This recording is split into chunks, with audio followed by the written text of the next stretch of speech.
Official YouTube channel Atul physics and math classes. आज का ये दूसरा वीडियो आप लोगों के बीच में लेकर हाजिर हैं। कक्षा 11 का ये दूसरा वीडियो फिजिक्स का है, दूसरे चैप्टर का मात्रक मापन एवं त्रुटि विश्लेषण का। इसमें सबसे पहले आज हम लोगों को पढ़ना है कि भौतिक राशियाँ क्या होती हैं, उनको कितने भागों में बांटा गया है और किस राशि को क्या कहते हैं, कैसे पहचानते हैं, हम इन सारी चीज़ों को के बारे में पढ़ेंगे। और उसके अगले स्टेप में हम लोग पढ़ेंगे कि मात्रकों की जो पद्धतियां हैं वो कितने प्रकार की पढ़ते थे हम लोग या पढ़ते हैं, और कौन सी ऐसी पद्धति है जिसको पूरे विश्व लेवल पे पूरे दुनिया में मान्य किया जाता है, तो उसको क्या कहते हैं, उसका फुल फॉर्म क्या होता है, इन सारी चीज़ों के बारे में हम लोग पढ़ेंगे। तो सबसे पहले यहाँ पर जो हेडिंग लिखा है राशियों एवं मात्रकों का वर्गीकरण। इसके लिए सबसे पहले जानना ये जरूरी है कि राशि क्या होती है और राशि जो होती है उसको भौतिक राशि क्या होती है, भौतिक राशि हम किसको कहते हैं। तो भौतिक राशि हम हेडिंग डालते हैं, सबसे पहले इसको समझाते हैं कि भौतिक राशि क्या होती है। भौतिक राशि फिजिकल क्वांटिटीज।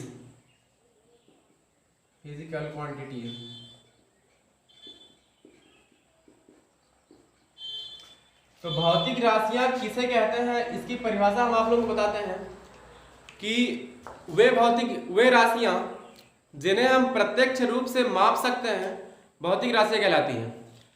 इसको अगर इंग्लिश में बोले तो all the quantities which measures directly called physical quantities. तो इसकी हिंदी यही होती है कि वे राशियां जिन्हें हम प्रत्यक्ष रूप से माप सकते हैं। मापना यहाँ पे जो अर्थ ले आता है माप का, वो हम सीधे सीधे जो बोलचाल की भाषा में यूज करते हैं, नापना जो कहते हैं, भौतिक विज्ञान की भाषा में उसको मापना बोला जाता है। तो हम कहते हैं कि वे राशियां जिन्हें प्रत्यक्ष रूप से माप सकते हैं भौतिक राशियां कहलाती हैं। तो इसकी परिभाषा लिखने की जरूरत नहीं है, आप लोग सुन के भी याद कर सकते हैं, और नहीं तो वीडियो बैक करके उसको फिर लिख भी सकते हैं पुश करके।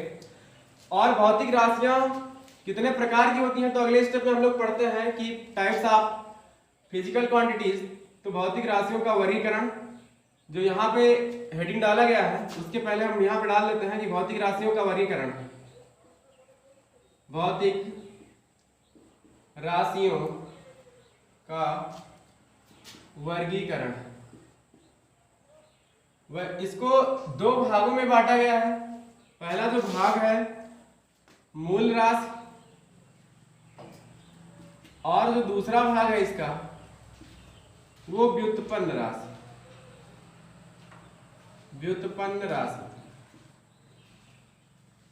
अब यहाँ पे मूल राशि क्या होता है, व्युत्पन्न राशि क्या होता है, इसको समझना बहुत ज्यादा जरूरी होता है।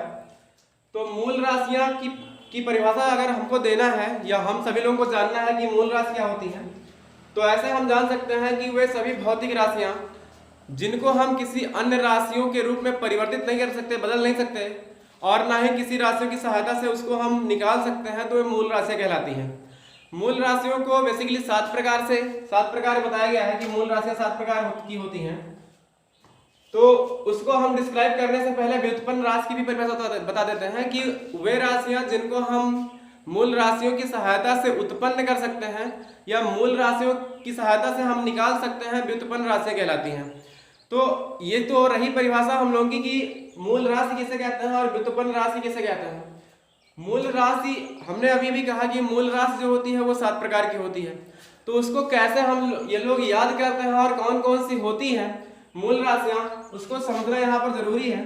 तो सबसे पहले हम बताते हैं कि हमने एक छोटा सा ट्रिक, उसके अल्फाबेट अक्षर को पहले अक्षर को हमने लेके एक छोटा सा ट्रिक बनाया है, जिसके माध्यम से हम 7 मूल राशि जो है उसको याद रख सकते हैं।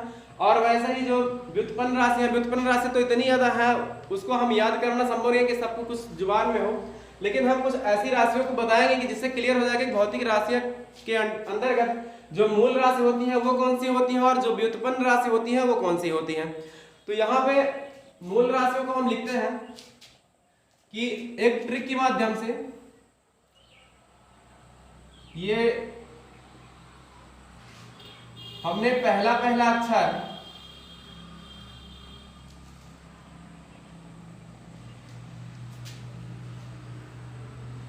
लेके इसको बनाया है।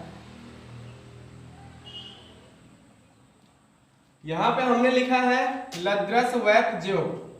इसका मतलब क्या होता है, इसको हम अगर एक्सप्लेन करें तो यहां पे हम लिख देते हैं इसका एक्सप्लेनेशन। मूल राशियां कितने प्रकार की होती हैं, तो यहां हम लिख सकते हैं कि मूल राशियां 7 प्रकार की होती हैं। मूल राशियां 7 प्रकार की होती हैं। हालांकि कहीं कहीं 6 प्रकार माना जाता है, तो किस चीज को निकाला गया है मूल राशियों की श्रेणी से, कभी कभी कुछ बुक लिखती है कि उसको हटा के लिख देती है, 6 ही राशियों को मूल राशि मानती है, कुछ बुक ऐसी होती है जो 7 राशियों को मूल राशि मानती है। तो मैं सातों का वर्णन बता देता हूँ कि सातों राशियां कौन कौन सी है। उसके बाद 6 राशियां कौन सी उसमें से ली जाती है, कुछ बुक ऐसी जो है एक राशि को हटा देती है, वो कौन सी राशि है जिसको हटाई जाती है, मैं उसको बताने का प्रयास करूंगा अभी। तो यहां से हमने कहा कि 7 मूल राशियां होती हैं, उसको हमने एक ट्रिक के माध्यम से बनाया है, वो ये है लद्रस वैत ज्योत। अब अगर ये जो 7 प्रकार की मूल राशियां हैं इसी से निकल जाती है, उसका पहला अक्षर लेकर हमने बनाया है। तो ला से अगर है यहाँ पे लंबाई, तो जो मूल राशि है, पहली मूल राशि वो लंबाई है। दूसरा जो लिखा है द्रा से द्रव्यमान, ये दूसरी जो मूल राशि है वो द्रव्यमान है। और सा से वो समय, तो तीसरी मूल राशि है। और यहां से वैद्युत धारा, और ता से ये है ताप, और ज्योति तीव्रता, और ये पांचवा जो है, सातवां जो है पा से, ये पदार्थ की मात्रा।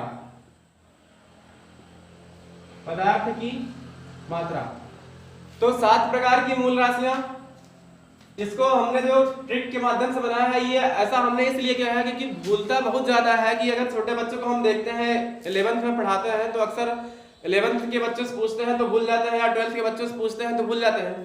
तो अगर हम एक एक अक्षर 7 मूल राशियों का लेके अगर हम ऐसे कुछ लिख देते हैं और इसको हम याद रखते हैं, तो 7 मूल राशियां आपको एक सिस्टम से याद रहेंगी।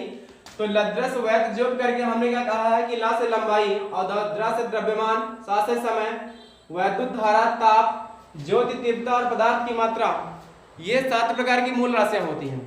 कुछ बुक में ऐसा भी लिखा गया है कि इस पदार्थ की मात्रा को बुक से हटा दिया है और उसको मूल राशियों की श्रेणी में नहीं रखा गया है, लेकिन हम जो बता रहे हैं कि ये 7 प्रकार की मूल राशियां हैं, तो उसमें हमने इसको भी शामिल कर लिया है, पदार्थ की मात्रा को भी।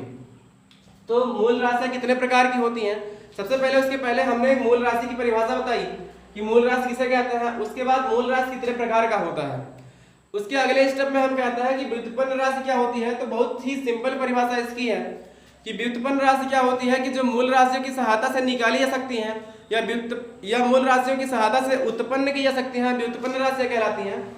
इसके लिए हम इसकी संख्या को निश्चित नहीं कर सकते हैं, या इसकी संख्या इतनी है कि ये नहीं कह सकता कि 10, 20 है, 50 है, 100 है, ये बहुत सारी राशियां हैं। इसलिए इसको हम इतना बता सकते हैं यहाँ पे कि जो व्युत्पन्न राशियां हैं वो कैसे मूल राशि की सहायता से निकलती हैं। हम किसी भी एग्जाम्पल को लेके आप लोग बता सकते हैं। तो हम अगर व्युत्पन्न राशि का वर्णन करें यहाँ पे, तो हम हेडिंग डालते हैं व्युत्पन्न राशियों जो परिभाषा है उसी के आधार पे कि हम मूल राशियों की सहायता से उसको निकालते हैं या उत्पन्न करते हैं, व्युत्पन्न राशि कहलाती है। तो यहां से हम मान लेते हैं कि जो बल है, ये क्या है, एक व्युत्पन्न राशि है। बल का फार्मूला क्या होता है, द्रव्यमान गुणे त्वरण। अब यहाँ पे हमको दिख रहा है साफ साफ कि ये जो द्रव्यमान है ये तो मूल राशि है। तो मूल राशि की सहायता से बल का फार्मूले का निर्माण हुआ। इसका मतलब क्या हुआ कि जो बल है वो एक व्युत्पन्न राशि है। यहाँ पर त्वरण को भी हम लोग इसको अलग अलग रूपों में तोड़ सकते हैं। तो यहां से हो जाएगा द्रव्यमान, और त्वरण जो होता है उसका फार्मूला वेग परिवर्तन बटे समय। तो द्रव्यमान गुणे वेग परिवर्तन बटे समय। अगर इसी प्रकार हम देखिए यहाँ पर जो समय आया है वो भी मूल राशि है, और अगर वेग परिवर्तन को तोड़ते हैं वेग बराबर, तो ये विस्थापन बटे समय होता है। तो अगर हम इसके स्थान पे वेग के स्थान पे लिखें तो यहां से हमको मिल जाएगा विस्थापन बटे समय। तो यहाँ अगर बटे में समय आया तो समय तो पहले से था, यहाँ एक था तो यहाँ समय स्क्वायर हो जाएगा, तो द्रव्यमान गुणे विस्थापन बटे समय। अब यहाँ पर ध्यान देने वाली बात है कि हमने कहा कि जो बल है वो व्युत्पन्न राशि है, और व्युत्पन्न जो राशि है वो मूल राशियों की सहायता से उत्पन्न की जा सकती है। तो यहाँ मैंने बल का फार्मूला लिखा, बल इज इक्वल टू द्रव्यमान गुणे त्वरण, और उसको हमने तोड़ दिया कि द्रव्यमान तो द्रव्यमान होता ही है, वो तो मूल राशि है, और त्वरण को हमने कहा कि वेग परिवर्तन बटे समय, और वेग परिवर्तन का जो फार्मूला होता है वेग का वो विस्थापन बटे समय होता है। इसका मतलब जब टोटल बल का फार्मूला हमको मिला मूल राशियों के पद में, तो वो द्रव्यमान गुणे विस्थापन बटे समय स्क्वायर हुआ। तो यहाँ से हम इसको ये कह सकते हैं कि बल जो है, बल का जो निर्माण हुआ है, अर्थात जो बल का जो फार्मूला निकला है वो मूल राशियों की सहायता से ही हम लोग निकाल पाए हैं या उत्पन्न कर पाए हैं। तो इसलिए हम बल को व्युत्पन्न राशि आसानी से कह सकते हैं। यहाँ से अगले स्टेप में अगर हम कार्य की परिभाषा हम कहें कि कार्य भी एक व्युत्पन्न राशि है, तो यहाँ से हम कार्य बराबर फार्मूला हम लिख सकते हैं कि कार्य बराबर होता है बल गुणे विस्थापन, बल गुणे विस्थापन।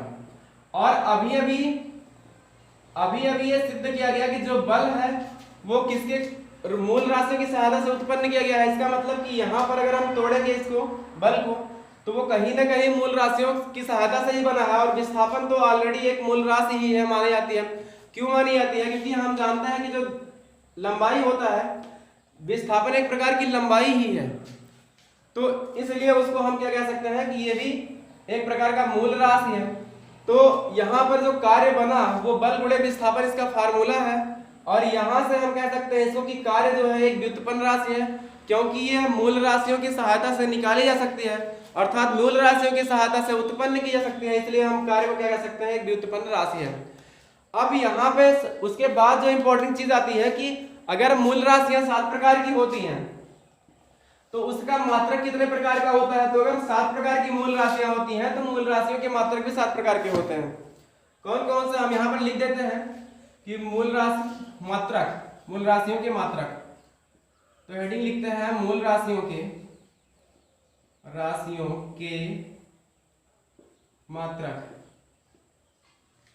तो यहाँ पर भी हमने इसके एक एक अक्षर को लेकर एक छोटा सा ट्रिक बनाया है इसके लिए कि वो ताकि भूले ना। जैसे हमने 7 प्रकार की मूल राशियां होती है, उसके लद्रस वैध जोड़ करके मैंने एक एक अक्षर को और लंबाई द्रव्यमान सबको डिस्क्राइब किया है यहाँ पे कि 7 प्रकार की होती हैं कैसे कैसे।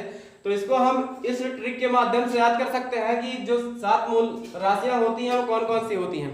वैसे ही 7 मूल राशियों के जो मात्रक होते हैं, मूल राशियों के जो मात्रक होते हैं उनको हम मूल राशियां कहते हैं, मूल राशियों के मात्रक कहलाते हैं वो। तो यहां से अगर मूल राशियों के मात्रक हम लिखना चाहें वो तो 7 प्रकार की मिल जाएंगी हमको, क्योंकि अगर राशियां 7 प्रकार की होती हैं तो उसके मात्रक भी 7 प्रकार के होते हैं। तो यहां से हमने जो इसके आधार पर ट्रिक बनाया है वो भी तो ये है कि हम लिख देते हैं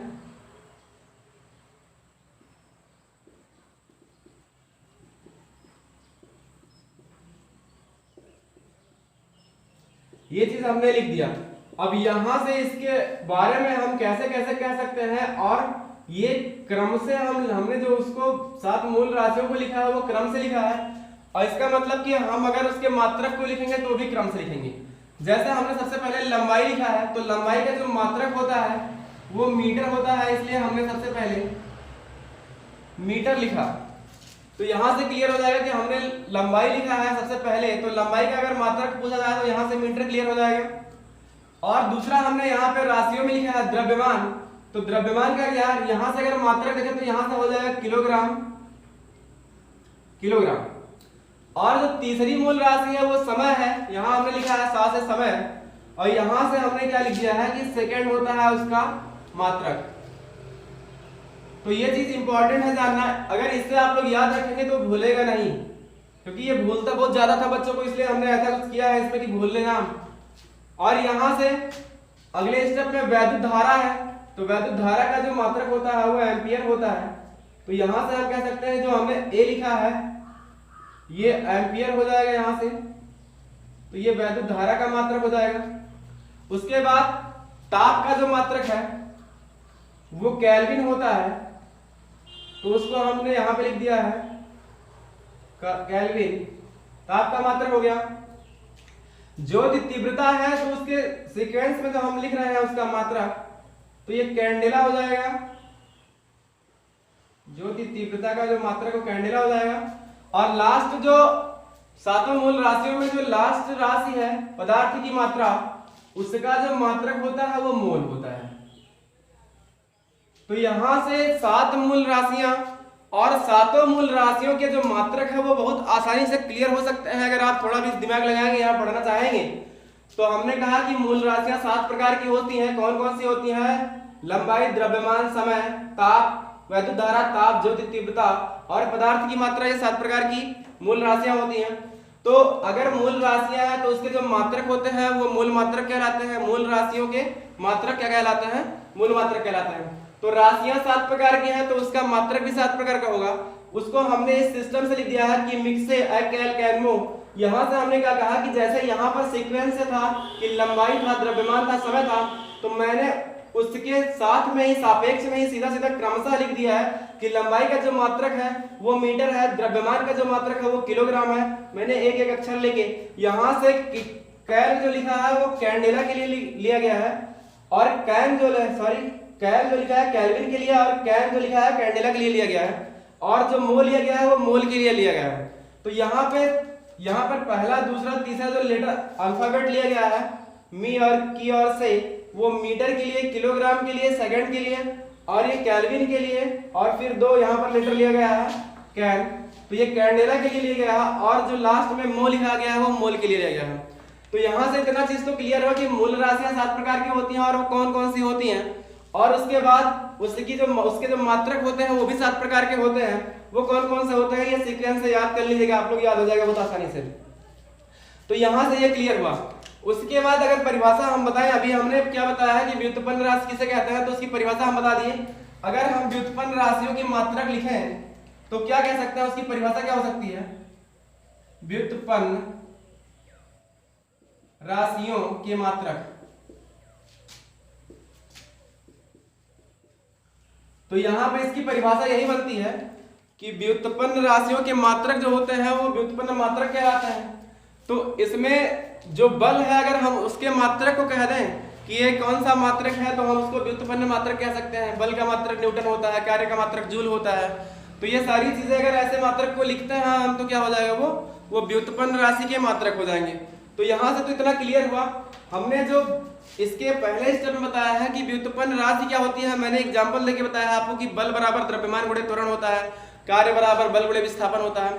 तो ये चीज बहुत ध्यान देने वाली बात है कि हम कैसे बल को निकाले थे और किस किस फार्मूले में तोड़े थे, और वहां से हम ये दिखा दिए थे आप लोगों को कि बल जो होता है वो कहीं ना कहीं मूल राशियों की सहायता से ही मिलके बना है, या मूल राशियों की सहायता से उत्पन्न किया गया है, इसीलिए उसको हम व्युत्पन्न राशि बोलते हैं। तो यहाँ पर जो भी राशियां हैं, इन सातों राशियों को छोड़कर जितनी भी भौतिक राशियां होती हैं सारी की सारी क्या होती हैं, वो व्युत्पन्न राशियां होती हैं। और इस मूल मात्रक को, सातों मूल मात्रक को छोड़कर जितने भी मात्रक लिखे जाएंगे वो क्या हो जाएंगे, व्युत्पन्न मात्रक हो जाएंगे। अगले स्टेप में हम लोग पढ़ते हैं कि मात्रकों की पद्धतियां क्या है और उसको हम कैसे कैसे पढ़ते हैं, कैसे कैसे उसको लिखा जाता है, कितने प्रकार से लिखा जा सकता है। तो मात्रकों की पद्धतियां हम पढ़ते हैं।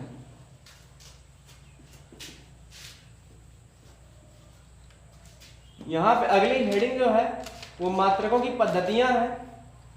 हेडिंग डालते हैं हम यहां पे, मात्रकों की पद्धतियां, system of units, system of units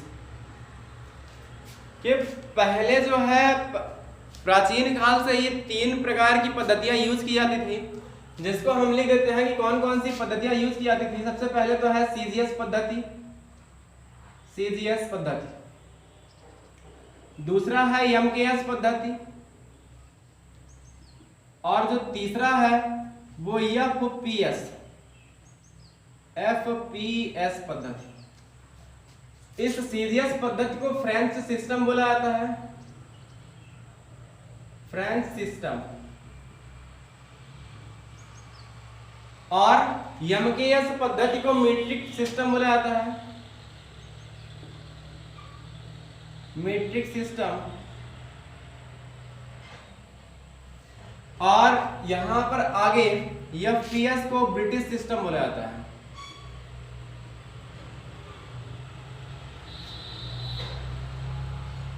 British system. CGS पद्धति इसको हम लिख सकते हैं यहाँ पे, सीजीएस पद्धति, एमकेएस पद्धति,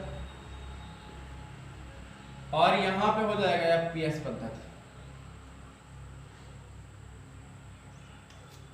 तो इसको हमने कहा कि सीजीएस पद्धति को फ्रेंच सिस्टम के नाम से भी जाना जाता है, एमकेएस पद्धति को मीट्रिक सिस्टम के नाम से जाना जाता है, और एफपीएस सिस्टम को पद्धति को ब्रिटिश सिस्टम के नाम से भी जाना जाता है। तो कभी ऐसा अगर कहता है कि फ्रेंच सिस्टम, तो उतना समझ जाना चाहिए कि सीजीएस पद्धति के बारे में बोल रहा है, या मीट्रिक सिस्टम अगर कहता है तो एमकेएस पद्धति के बारे में बोल रहा है, अगर ब्रिटिश सिस्टम का नाम लेता है तो एफपीएस के बारे में बोल रहा है।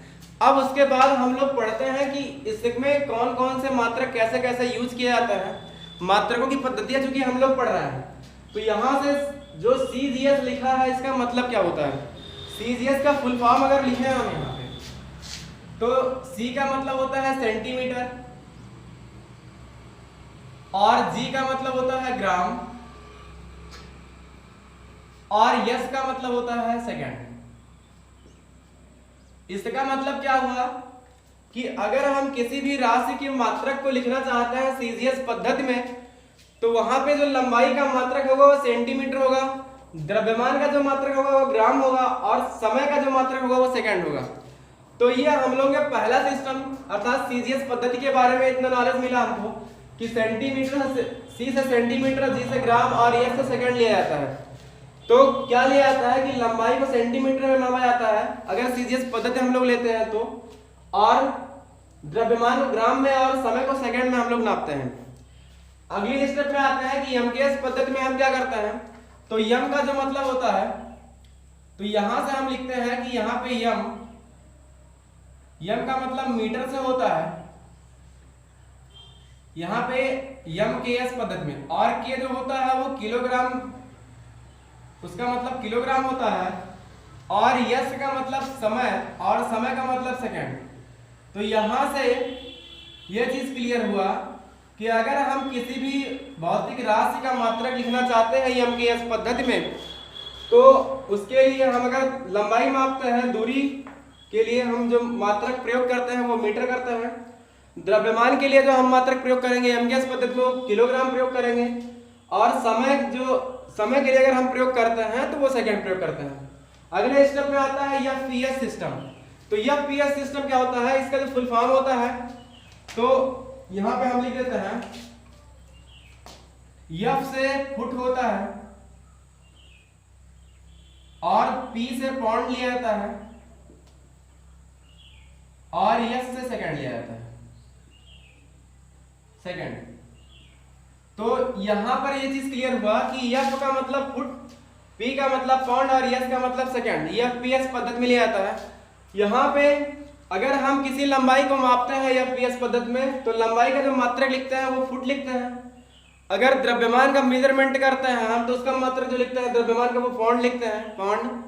और अगर हम समय लेते हैं तो समय का मात्रक जो लिखते हैं इस पद्धति में, एफपीएस पद्धति में, वो सेकंड नहीं लेते हैं। यहाँ पर हम लोग को दिख रहा है तीनों स्टेप में कि सीजीएस पद्धति हो, चाहे एमकेएस पद्धति हो, चाहे एफपीएस हो पद्धति हो, तो यहाँ पर ये yes is equal to second, yes is equal to second, yes is equal to second दिख रहा है हमको। इसका मतलब क्या हुआ कि हम किसी भी पद्धति में, चाहे वो सीजीएस पद्धति में कोई भी मेजरमेंट लेते हैं, एमकेएस पद्धति में कुछ भी ना लेते हैं, और एफपीएस पद्धति में लेते हैं, तो यहाँ पे तीनों में समय का जो मात्रक होता है वो कभी चेंज नहीं होता। समय का मात्रक हमेशा क्या होता है, सेकंड ही होता है। इसके अगले स्टेप में जो आजकल बेसिकली सबसे ज्यादा यूज किया जा रहा है वो एसआई सिस्टम है, एसआई पद्धति। ये वर्तमान में सबसे ज्यादा यूज किया जा रहा है। अभी तक हम लोग जो तीनों पद्धतियां पढ़े हैं इसका कभी कभी यूज किया जाता है, ज्यादा यूज नहीं किया जाता है।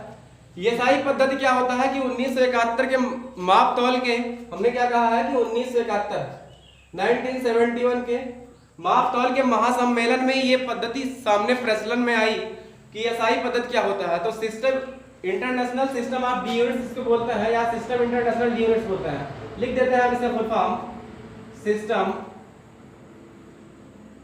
इंटरनेशनल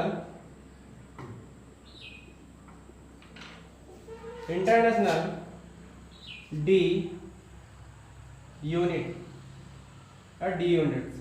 तो सिस्टम इंटरनेशनल डी यूनिट्स जो होता है एसआई पद्धति का फुल फॉर्म होता है। ये काफी बच्चे कभी कभी पूछ लेते हैं कि सर इसका मतलब क्या होता है।